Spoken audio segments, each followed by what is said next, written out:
आखिर पंडितों ने क्यों कहा था कि ऐश और अभिषेक की शादी ज्यादा नहीं टिक पाएगी? क्या ऐश्वर्या राय पर था कोई दोष? कैसे उन्होंने ये दोष दूर किया था? हेलो फ्रेंड्स, आप देख रहे हैं बॉलीग्राज स्टूडियोज। मैं हूं सोनिका जयाल। दोस्तों, ऐश्वर्या राय बच्चन और अभिषेक बच्चन बॉलीवुड की सबसे पसंदीदा जोड़ियों में से एक है। दोनों ने 20 अप्रैल 2007 को शादी की थी। दोनों की शादी की रस्में बच्चन परिवार के बंगले प्रतीक्षा में हुई थी। आज ऐश और अभिषेक की शादी को 15 साल पूरे हो चुके हैं, लेकिन जब ऐश ने अभिषेक से शादी की थी तब पंडितों ने कहा था कि इनकी शादी ज़्यादा नहीं टिकेगी, जिसकी एक बहुत बड़ी वजह थी ऐश्वर्या का मांगलिक होना। कई विद्वानों ने ऐश्वर्या और अभिषेक की शादी पर अपनी प्रतिक्रिया रखी और मांगलिक दोष हटाने के लिए ऐश्वर्या को सलाह भी दी।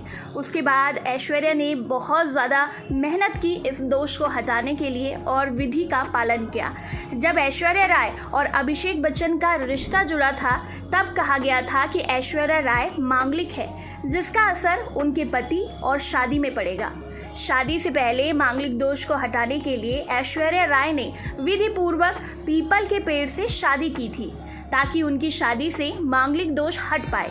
इसी दौरान अभिषेक बच्चन अपने पूरे परिवार के साथ काशी पहुंचे थे, जहां उन्होंने बाबा विश्वनाथ और संकट मोचन के दर्शन किए थे। खास बात ये थी कि बच्चन परिवार के साथ उस वक्त उनकी होने वाली बहू ऐश्वर्या राय बच्चन भी थी। काशी में बच्चन परिवार के साथ ऐश्वर्या को देख ये खबरें तेजी से फैलने लगी कि ऐश्वर्या राय बच्चन परिवार संग मंगल दोष को दूर करने के लिए वहां पहुंची थी।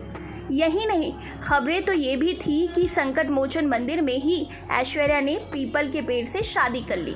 वहीं दोस्तों, इन सब खबरों के बीच संकट मोचन मंदिर के पंडित श्रीकांत मिश्रा का एक बयान सामने आया, जिसमें उन्होंने कहा कि बच्चन परिवार दर्शन के लिए यहाँ आया था, कोई ऐसी पूजा नहीं की गई थी। वहीं दोस्तों, वैसे आपको बता दें कि कोई लड़की अगर मांगलिक होती है और वो इस दोष से छुटकारा पाना चाहती है तो उसे पीपल विवाह, कुंभ विवाह या शालिग्राम विवाह करने के बाद मंगल यंत्र का पूजन करना चाहिए, जिससे कि ये प्रभाव खत्म हो जाता है। वैसे ये भी कहा जाता है कि 28 साल के बाद ये दोष खुद ब खुद दूर हो जाता है। दोस्तों, आपको बता दें, ऐश्वर्या राय बच्चन बचपन से ही बहुत ज़्यादा होशियार रही है। बड़े होकर भी उन्होंने कई खिताब अपने नाम किए। 1994 में ऐश्वर्या ने मिस वर्ल्ड का ताज अपने सर पर सजाया था, साथ ही देश का नाम रोशन किया था।